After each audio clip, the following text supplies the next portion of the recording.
Hello, everyone. It's Shane Kanto, your Wasteland reviewer, and welcome to Wasteland Talks, my weekly talk show where I talk about whatever the hell I want. And this is an episode of Top 5, Top something or other, whatever number it may be. And we're doing Top 5 Emily Blunt films. And joining me is my friend, podcaster, and the president of the Dakota Johnson fan club. It is Rod Liptrot. Thank you so much for coming on. Shane, it's always a pleasure always a pleasure. It's always, yeah, it's always a pleasure to see you and always good to come back on. I'm always happy when you ask me to come back on and do these with you. I love catching up with you and just talking movies. So I'm excited. It's fun. Now, are you the vice president of the Emily Blunt fan club, or are you president of that too? Well, okay. Legally speaking here, Shane, legally speaking, I can only be president of one, and that's the Dakota Johnson fan club. But I am VP of the Emily Blunt fan club as well. So, There we you go. know, there you go. There we go. And we got an Emily Blunt t-shirt here. So look at that. Had to represent. Had to represent. Present. But what we're gonna do is Rod's gonna go 5-1, and then I'll go 5-1. And we could throw out some honorable mentions at the end, some that didn't make the list. But let's start with your number five, Rod. What do you got?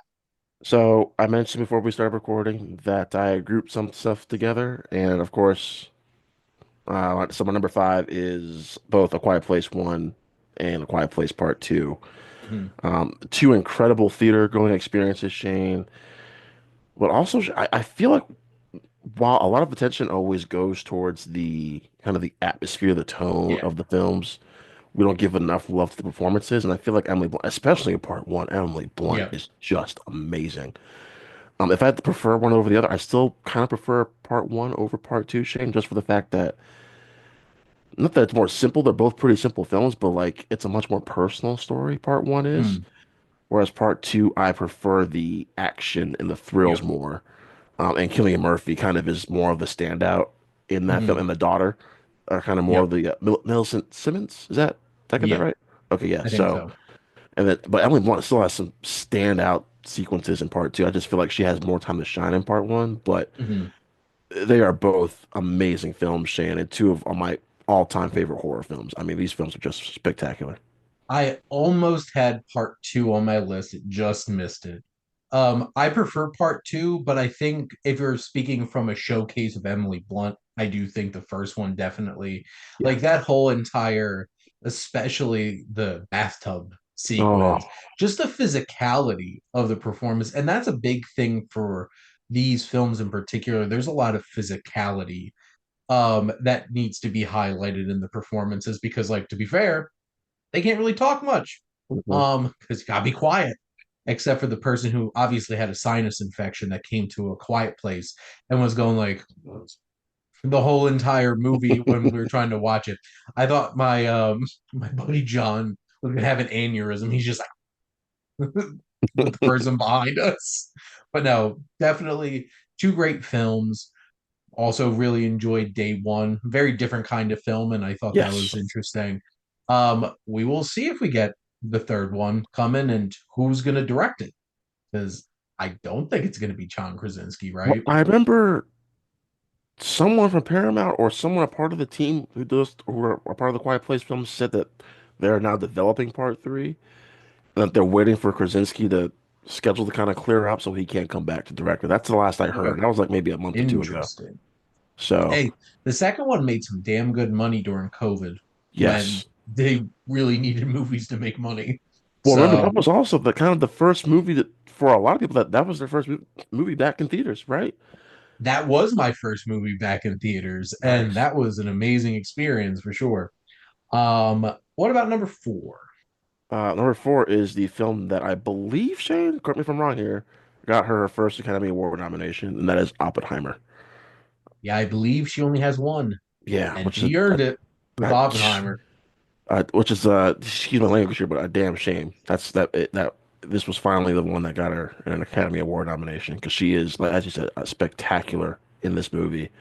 Mm. Everything about Oppenheimer, Shane, is incredible from the performances to the fact, Shane, that it's a 3 hour biopic. Mhm. It's very talky. Only It is Christopher Nolan. to That's make what a I'm saying. 3 hour biopic that made $900 million That's what I'm worldwide. saying. And even somewhat the great Martin Scorsese couldn't even do well. Listen, I don't want to tarnish Martin Scorsese or anything like that, but to your point, Shane, Mhm. what Nolan was able to do with this subject matter and keep us engaged for 3 hours is incredible. It was incredible. And she is so damn good Let me in tell you this something. movie. All right. When she first pops up off screen, I was like, okay, there she is. But I was waiting because I remember, listening to reviews and re-reviews of like, she's supporting her, but she's great and she has an Oscar. I was like, okay, where's that Oscar moment I'm looking for? And then she gives her testimony, and I was like, there's that. Yep. Okay. There's that Oscar moment.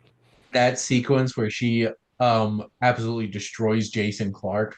Hmm. Loved it. He was a piece of crap in this movie, and I hated him so much. So, that means he did his job. That's what I love about Well, that's the Oppenheimer. thing. This whole entire cast Yes. is incredible. But Emily Blunt, which also she deserved an Oscar nomination for that stare that she Oh my gives Benny God. Safdie at the end of Yes. the At the movie. end, yes. And just like, damn, I Hmm. would not want to be on the other side of that stare. Yes. So, yeah, Oppenheimer's number four. One of the best biopics, Shane, out there. Um, maybe not my favorite Nolan film, Shane. I still have like Interstellar and Dark Knight, but then Oppenheimer's firmly at number three for myself. Oh, I go ahead. think I have. It's pretty. It's at least in my top five. It might be my number three. Interstellar and The Prestige are still Yeah. like Interstellar is one of my top 10 favorite movies. So that's but like Oppenheimer jumped to like legitimately right around my top 100 favorite movies. Um, after I've watched it three times at this point, and it does not feel like 3 hours, It and doesn't. that's incredible. Now, what do you got for number three? So number three, Shane, is a film that I'm very close to putting at number two. It's a film I actually saw the most in theaters last year, and that is The Fall Guy. Yeah, Oh, a lot of. Oh, well, I should have expected this. Like, yeah. what am I thinking? Yeah, I'm pretty sure Rod made the Fall Guy half its box yes. office. Damn, I hope I did. More people should have seen that movie in theaters, Shane. It's a damn shame. It was so much fun. So much fun. So much fun. It's in my opinion, it's David Leitch's best film to date. It is a rom-com, which is something a genre I love so much, but it's Mhm. also a fun action movie. Yep. Her and Gosling Shane have this amazing I mean, their chemistry is ridiculous. From Mhm. the first one when you see them on screen together, you believe them as this kind of will they, won't they couple. I love them, and she has a couple moments where she gets to kick some butt. Um, Mhm. Again, very simple premise, Shane. But David Leitch knew what he was doing with it and having Yep. fun. And I will say this about the movie. I felt like Shane, the third act kind of it kind of, there was a point where they probably should have ended and they kind of kept going with the third act. They're like, we need more stunts. Yes, we need more stuff, which by the way, a wonderful love letter to the stunt community to the point Mhm. where now we have in what two, not next year's Oscars, but the year after, right? Yep. The stunt category of the Which Oscars. is it's a shame that like a movie like this didn't well like and the fact that all four of the John Wick this is exactly why John Wick Chapter 5 is happening. Yep. Like Yep. 100% they're like, we can win an Oscar now? I'm waiting for Tom Cruise to change the name of Mission Impossible to Final Reckoning to Another Reckoning, and then he'll make another Mission Impossible to this is the actual Final Reckoning. I feel like this is a slap in the face by the Academy. The fact that like both Mission Impossible and the John Wick franchises were going to be done before they gave these Oscars out. It's just like you're evil. What are you Yeah. doing? Yep. But no, this movie is so charming. They do have incredible chemistry. Her doing the karaoke, Oh my, love um, that scene. Yeah. cross cutting with nuts Chase, and they just have off the charts. Just I love them together in this film, and I'm trying to think if I've ever loved a use of a Kiss song more than the Fall Guy. And might not. I don't think it's true. I don't think there is another one that is better than how they used "I was made for loving you." Um, Rod, I wish my wife was here to attest to this. The second that riff, the like starts at the beginning of the movie over the credits, and I'm just like, Yeah. the way my face lit up, I'm like, yep, this has got the vibe. And the two of them had the vibe together. So Yeah. yes, very Rod pick. Rod champion. Rod was the champion of the Fall Guy, and you all should go check it out. Yes. What about number two? So number two, Shane, is probably still in my top five. Yes, it is. Probably top four favorite action films of all times. Which, by the way, I know it's not a Tom Cruise episode, but like a lot of my top 10 favorite action movies have Tom Cruise in them. And number two, I kind of gave it away is Edge of Tomorrow, or I'm sorry, Yes, Live Die Repeat. Yeah, one of everything is those. kill. Everything is Kill. Yes, one of the five titles, Shane. One of those. Yes. Edge of Tomorrow, Shane, was a movie that had some of the worst trailers I've ever seen in my entire life. I mean, the trailers were terrible, just awful. But it was Tom Cruise and Emily Blunt. I was like, I'm gonna go see it. Mhm. And maybe it'll just be another throwaway action movie. I cannot believe, Shane, how amazing this movie ended up being. It's incredible. This is Doug Yes, Lyman, right? Doug Liman. Yep. Make director of Born Identity, Hmm. and he occasionally has like a little gem that pops out, and like this seemed like the summer of 2014 was a special summer for me movie wise because like my wife and I just started dating that summer. Okay. Um no, that was our second summer together, but we spent a lot of time that summer and we went to the movies a lot. Seeing this, seeing 22 Jump Street and How to Train Your Dragon 2. It was a great summer. And Edge of Tomorrow absolutely blew me away and it made me so sad that this does not make more money Yeah. because it has shit trailers and a shit title that nobody knew what the hell this movie was about. Yep. But word of mouth got around, Shane, because I remember going back to see it again that following weekend, and the theater I was in, I remember it was so packed. Mm-mm. Um, it's funny you mentioned, about your wife, you and your wife spending a lot of time that summer. That was actually my last summer before going to college. Oh, So myself and my friend, who we used to go see like a lot of movies together, we saw a crap ton of movies him and I did together, and we saw it tomorrow at least like two or three times together because that movie was nice. just so See, much you were fun. helping that box office too. I tried my best, Shane. That was before AMC A-List even came around, so I was using my hard-earned money to go see that movie. That was the summer of Cinemark for me. I went to see every single one of those movies on a Tuesday for $5.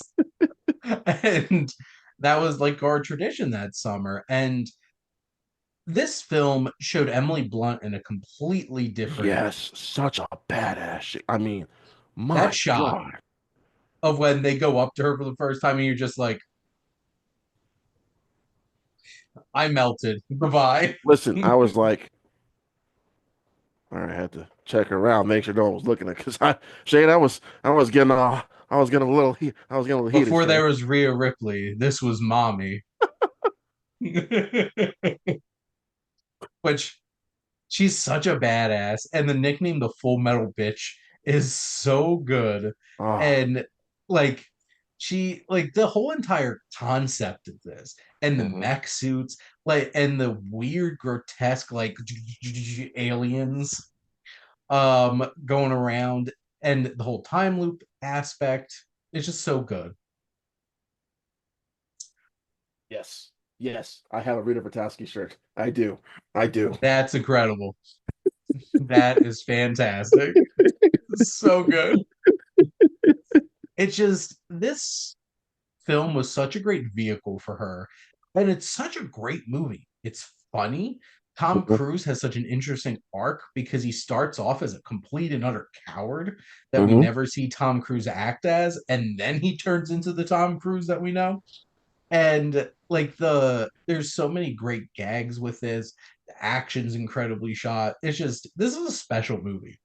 Yes. And those who got to see it in a theater in the know, like us, we Hmm. lucked out. It We was a did. really cool experience for We sure. did. And it's one of those action movies, Shane. I have like a select films I watch every year. That's one of them is Edge of Tomorrow. Like you said, special film. Will we ever get a sequel? I doubt it. I don't know if I really want a sequel, Shane, at this point. No, and like, unless like, are they gonna do a prequel with her journey? But no, they want to do a sequel. I'm like, what's it about? Yeah. Just let it go. Yes. Like, leave I it. miss the day, Shane, of like when we can just have standalone films without the need to do a sequel. Joker. But Um, like, would I see a Sinner sequel? Yes. oh, Um, absolutely. do we need a Sinner sequel? No. No. This movie is perfect. Hold on, Shane. We got the center sequel. It's called that epilogue. That post credits was basically the sequel. I, what more could we want from that movie? And at this point, Marvel can't release Blade because, like, No, they can't. No, they can't. because like, what are you gonna do? Like, it was supposed to be a period piece around this era. It's like Sinners happened. Like, you can't beat that. Yeah, Coogler's So like, fine, don't even I'll do it try. myself. Yeah, Coogler pulled the Thanos. I was like, fine, I'll do it myself. And he made his Blade movie. It was great. Yep. Now, what is your number one Emily Blunt film? Ah, Shane. This has been my number one since I've saw it for the first time. It is a film. As I mentioned earlier, I have a select films I watch every year. This is one of those movies, Shane. It is probably her best acting still to this day. I wish she had gotten a Academy Award for this. I mean, she holds her own against some acting legends in this movie, Shane. And it's by a director who's probably, if not the best, one of the three best directors working today. That the Academy still refuses to To, acknowledge to acknowledge, yep. if I'm picking up what you're laying down here. Mary Pop. No, I'm kidding. Sicario. Sicario is my number one Emily Blunt movie. It is a truly phenomenal piece of filmmaking, Shane. Mhm. Let's put Emily Blunt's fantastic, terrific. Yep. The way the cinematography, Shane, this is a Deacons. gorgeous looking film. Yep. That border scene, Shane, still scares the crap out of me. I get Hmm. chills every time I watch it. Benicio del Toro is on Something else. he is something else. A man on a mission. And Hmm. at the end of this, Shane, I was kind of like, this movie wasn't by Emily Blunt at all. This was a Benicio del Toro movie starring Emily Blunt and Josh Brolin. Well, Yeah. that's why when we got the sequel, it basically was just that instead. Yep. But the way, I mean, we see the movie through her eyes, basically. Yes. And this is a rough film. This is one of my favorite, it's in my top 13, 12 films of all time, Shane Sicario. Um, I'm a sucker for like these drug kind of crime thrillers, and this is to me, this is the cream of the crop. I don't think Denis has ever been better than he has in this. I know he's done some bigger films in the Arrival, both the Dune films, Blade Runner 2049. I mean, but this to me, Shane, is just a tense, emotional, just thrill ride from start to finish. And anytime I ever hear anyone say "time to meet God" ever again, Shane, I'm going to just duck because that dinner scene, Shane, at the very end of the movie. Oh my God. Benicio del Toro Yeah, is a force in this movie. And he that's the is. challenging thing is because Emily Blunt gets overshadowed a lot in this Hmm. movie because her performance is so much more emotional, grounded, and subtle. Yes. And because like she got like Benicio del Toro, Josh Brolin, John Bernthal, Daniel just Kaluuya. there's Daniel Kaluuya. There's so many great talented actors in this, and yes, the Deacons. Like, and what's crazy about Denis Villeneuve is you could put up like six, seven different movies that are like this is his peak movie, and you're Hmm. not wrong. Yep. Two Dunes, a Blade Runner, Arrival, Prisoners, this, and just incredible. Yeah. absolutely incredible. And I'm so looking forward to watching anything, anything that he makes moving forward because he's that kind of director. But I think this was because when did this come out? This came out before. 2015. This came out 2015.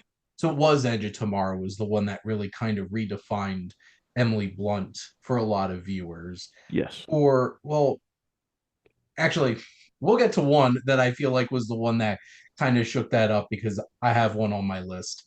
Um, but I have three of the same Okay. as you, but I'm starting at number five with Mary Poppins Returns because I have to start off by saying I love Mary Poppins.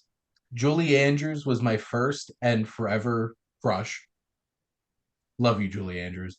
And when I found out that they were making a sequel and had to replace Julie Andrews, and I'm like, no one, no one can do this. And then, but Emily Blunt, like, it's not exactly the same Mhm. kind of Mary Poppins, but like what Emily Blunt's doing here is such a fully realized character. And I wanted her to get nominated for Best Actress for this, just like Julie Andrews did. But I feel like she probably didn't because it was too much of a gimmick Mhm. performance. But like she is so charming. I Yes. love her to pieces in this movie. And this movie, for a sequel that came out, speaking of long gestating sequels, like this was decades, like this is half a century later, kind of a belated sequel. But it's so colorful, it's so vibrant. I legitimately listen to some of these songs um over and over and over again. And Emily Blunt showed that like she can sing, she Hmm. can dance, she can act, and she's so damn good in this. I legitimately love this movie because like I feel like it got a little too Lin-Manuel Miranda-y at times. Like I Yeah. didn't need the skateboarding and the all of that kind of stuff. I'm just like, hmm. It's the same thing like the the chimney sweep song in the original didn't need to be a 15-minute sequence, but those are old school movie musicals like that and they'll do that. But like this movie is so charming, I love it. It is a charming film, Shane, and I'll just say this. Yeah, I didn't make my top five movies, but performances, I would probably put in my top five for sure. She is because what I loved about this, she didn't. Yeah, there's Julie Andrews like in them, isms in this, but she completely made it her own Mhm, character. Like she made Mary Poppins her own. Like it's so much so that mhm. you couldn't just see Julie Andrews. They originally wanted Julie Andrews as the balloon lady, but then they got Angela Lansbury instead, and that's not too shabby either. No, no. She like and that's the fun piece, like seeing some of these living legends pop up in this movie like that, and like Dick Van Dyke popping up and dancing like 90. Um, at that point, I guess he was 90 years old because now he's 100. So just wild to me. Well, because But this was her second time working with what's his face, Shane?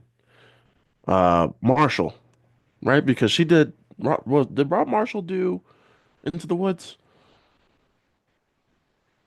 that's a good question. Who did do Into the Woods? I'm trying to remember. There's things about Into the Woods that I really love. There's also parts of Into the Woods where I'm like, it didn't really work. But Emily Blunt is not one of those things that did not work out Yes. Into the Woods. James Corden might have been did work in Into the Woods. Oh, jeez. No, yeah, that was Rob Marshall. Okay. So this was the second time they were collaborating. Um, Much better film. my yes, this is I leaps and bound love this more than Into the Woods. No offense, Stephen Sondheim. Um, my number four is actually Sicario, so that's on there. My number three is Edge of Tomorrow. My number two is Oppenheimer, and my number one is Looper. So that just missed the cut, isn't it? It was like my next honorable mention, or my first honorable mention would have been Looper. I love this movie so much. This is crime thriller, sci-fi, time trap. Like, come now. It's like it's such an incredible concept, and Ryan Johnson is just an incredible writer and filmmaker. His coming And out party. just this this film got one of the last great Bruce Willis performances out of him. It I'm was not gonna lie. this, Yeah. Moonrise Kingdom, and for like the 2 days he was on set for Glass, he did at least show up and care. Um, like there's not many of these performances in the past like 10 years or 15 years at this point for Bruce Willis at this. And but he's so good. He's so fiery. He has real emotion and he's caring. JGL is so good. Like this is the first time I saw Jeff Daniels and was like, Harry? Because like I grew up watching Dumb and Dumber. And like he's legitimately intimidating. Just and Emily Blunt. I think this was the movie that changed the perception. Like, this is not the girl from Devil Wears Prada. Right. She is tough as nails. And I love her in this film. The second she shows up with that shotgun, Oh my God. and it's just like it's a whole other kind of Emily Blunt. And just the emotional core of her and this child is Love that. just Love that. Yeah. this is a brutal film. It is like this is one of those kinds of films where it's just like what they leverage in terms of budget for its special effects. That whole Paul Dano sequence is like that is one of the most screwed up and amazing time travel sequences in any movie. But Emily Blunt's like a real anchor to this film emotionally, and this is one of my top 100 favorite movies. I absolutely love her, so made my list. You know, That's a top. I this is one of those movies, Shane, where clearly we're supposed to see Bruce Willis as kind of as this villain, but you empathize with him because they spent time with old Joe's backstory. That you're like, I get why he's doing it. I see Which where he's side coming note, from. one of the funniest edits of when it switches from JGL to Bruce Willis with that hair, Yep. and then they quickly lose his hair, which is for the best. That But that the last like 5 minutes, Shane. I listen. I can't believe I cried in this movie, but when JGL made the sacrifice, I was like, oh God. But that was the only way it could have it happened. hits. Yeah, it It does. had to happen. Like this was not a clean break. This is not a clean ending. Mm, It's just this is a special film, and just kind of going down. Like obviously, you mentioned the Fall Guy. That's definitely an honorable mention for me. If I had to make a list of movies that I legitimately enjoy that people absolutely hate, Wild Mountain Time is going to be on that list. I still have not The got around to watching that. a lot of the accents are terrible. Like Christopher Walken's accent is trash. But like I was honestly charmed on some level by this movie. Like Okay. in a fun, silly kind of way. Also, she killed it in My Little Pony, the movie, as Tempest Shadow, where she was like a badass pony. Yes, I that exists. okay. That is a thing. Okay. Um, looking here, I think we both mentioned like the 5 year engagement and So good. Adjustment Bureau are both films that I really enjoy a lot. Yes. I love her chemistry with Matt Damon Oh, in The loved it. Adjustment Bureau. Yeah. Um, technically, she's in the Muppets, Technically. Yep. and a lot of people were in the movie. Miss Piggy's receptionist, which I'm pretty sure is a hilarious reference to Devil Wears Prada. Oh yeah. Um, but like I love that movie to pieces. And then The Devil Wears Prada, Yeah. which she was so young in this movie, and she made such a big splash with it. But those were definitely some of the Sunshine Cleaning too. I think her and that's Amy Adams, right? Yes, because I can't And that remember, Shane, what the episode. You might have been on that episode actually. it was either the Amy Adams or Emily Blunt episode that we did for our podcast where we talked about sunshine cleaning. So that was the first time I saw it was for that episode we recorded. Um, so yeah, I want to go through a couple of my other ones, Shane, that I Go ahead. had. I didn't love this movie. One, because it's a Netflix movie and Netflix is crap with their movies, but I still enjoyed Pain Hustlers a little bit. Uh, where was the other one? Yeah, we already talked about the Justice Bureau, Hmm. of course. She was in that Steve Carell movie, Shane. There in real life. And in real life.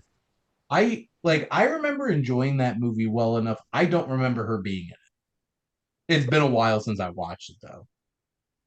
Uh, It's on Disney Plus. that's so weird There to you go. say. And then listen, I know a lot of people don't like this movie, or at least people in like our film community that we're a part of. However, for me, I found a lot of enjoyment, and I even spent the $30 for Disney All Oh, I see Access. where this is going. Jungle Cruise was my jam, Shane. I had so much fun with this movie. Did I spend $30 to watch the Disney Plus Premium All Access? I Yes, I did did. too. Yes, I did. And I've Because got the I think I 4K did now that for too. every movie that came I'm out pretty sure I did too, during. Shane. I'm pretty sure I I did did it too. for Raya. I did actually wind up doing that for Black Widow too, because I was still like modulating going back to the theater. I did go back to the theater for Shang-Chi though. Um, but My I did man. watch Black Widow at home. Um, but no, Jungle Cruise is fun. Like, Yeah, it well, is. there's a couple on here that like one in particular that I'm like, I wanted this to be a great movie, but I just did not enjoy very much was The Girl on the Train. Okay, that's right. Okay, I'm glad you're on the same page. Shane, I had so much hype going to Girl on the Train I was like, because this is gonna be Gone Girl level of yes, crazy thriller, and there's yes. definitely blood in it. And I'm like, what was that? Shane, this was me about halfway through the movie. I was passed out. I was like, I am so bored. He was that movie's a bigger mess than she is in it. Yeah, and she is a mess in this movie, Shane. Yes. She is a mess. And just from a bit of charm, I know she has a small role in it, and so do a lot of people, but if Yeah. like it's a charming little film. And John Krasinski's like, I watched Foster's Home for Imaginary Friends, and I wanted to make my own version of it. So there you go. So I actually had no hype going into If, so I kind of just went in Hmm. just going to watch it, and I'm not gonna lie, Shane, there are a couple moments where I legit got a bit emotional. Ballerina. I won't talk about it. So, We're not gonna cry tonight. but I will say I do think it could have been better, Yes. Um, it but I also definitely had could no have been. hype. Yeah, Well, that's the thing. Like, if you're okay with just watching like a fine little film, sometimes it's perfectly fine being a fine little film. So, but yeah, yeah. she has a lot of great um work, films that I'm looking forward to coming out soon.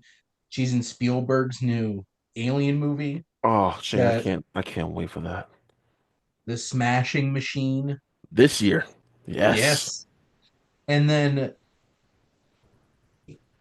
on IMDb it says Live, Die, Repeat, and Repeat. It's never gonna happen. Well, okay. Um, and yes, Martin Scorsese's untitled Hawaiian crime movie with her and The Rock again. Well, that's what look, you can hate on Jungle Cruise all you want to. What you can't deny is they had chemistry. Well, here's the thing. After Oppenheimer, now she's in a Safdie's movie, a Spielberg movie, and a Scorsese.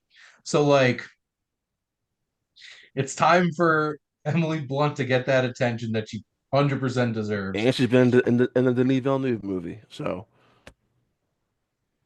Oh yeah, isn't she? yep. Wait a minute. Is that she it's time for her to thrive. Love to see it. Love to see it very I much. do want to mention So, one other thing too. It mhm. was TV, but the Amazon Prime show, the English, was pretty good. I had a good time with it. Not the greatest show in the world, but I thought her performance was really great. Well, that's the thing. You could always count on her to give a very good performance Yep, in just about anything because she is absolutely. fantastic. And that's what we love and appreciates about you, Emily Blunt. So, Rod, thank you so much for coming on and doing this top five list. Thank you so much, Shane. I can't believe this was this was all Shane's idea, by the way. Just like the Dakota Johnson episode. 100%. Yep, this was all I Shane's came to idea. Rod and I had to like plead with him to agree to do this as he was scratching on the floor trying to like get away. 100%. But thank all of you out there for always tuning in and supporting your Wasteland reviewer.